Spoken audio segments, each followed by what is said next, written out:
Africa to the world, I am Yavi Madurai and this is the AfCFTA Plug. So today I want us to talk about Made in Africa, proudly made in Africa. Now, under the AfCFTA's agenda, one of the biggest things that have been raised is the Made in Africa protocol. But today I want us to talk about the psychology of Made in Africa.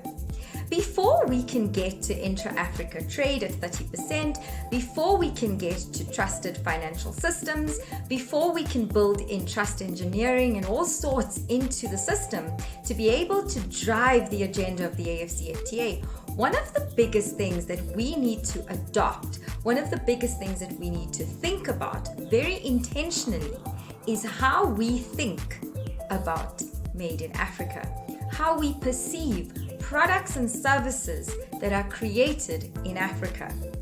We, as people, are made in Africa. What is our value on a global scale? So by the same token, when we look at products that are created and made in Africa, one of the biggest things that we need to shift is how we perceive the quality of Made in Africa. I am not talking about poor quality products. I am talking about our understanding and our perceptions of inspiration and aspiration. We aspire to want products and services that come out of other parts of the world, prioritizing them over products that come out of Africa. And it's a natural thing, and I'm generalizing because some people are very proudly African and very proud of the products that come out of Africa and make a concerted effort and are very intentional about buying, making sure that their alignment, their brand association, their personal branding is very steeped in the products of Africa. Yes, we have a long way to go to be able to ensure that our products, the quality of our products, the level of our products, most of our products, once again I'm generalizing, that get to the point where it is globalized and it's benchmarked against the best in the world. But that does not mean that we don't need to start thinking about Made in Africa products in a different way. I'll give you a couple of examples. Wine and MCC or Méthode Cap Classique from South Africa versus wine and champagne from France.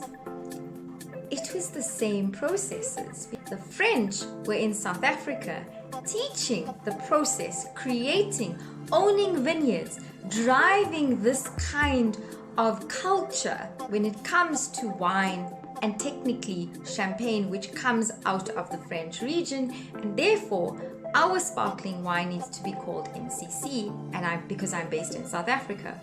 When we look at the issues around, when we look at the product perceptions around coffee, tea, and all of those kind of products where parts of the continent, Ethiopia, Kenya, specialize in some of the best coffee and tea in the world, yet we choose to look beyond Africa's borders.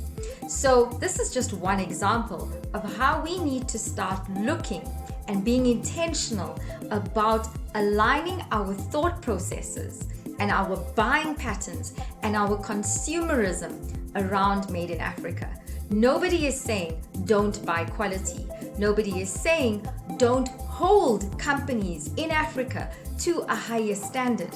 But there are companies, there are products that can operate at a global benchmark level, and we are passing it by because we assume that Made in Africa is not as good as Made in Europe, Made in China, Made in fill in the blanks.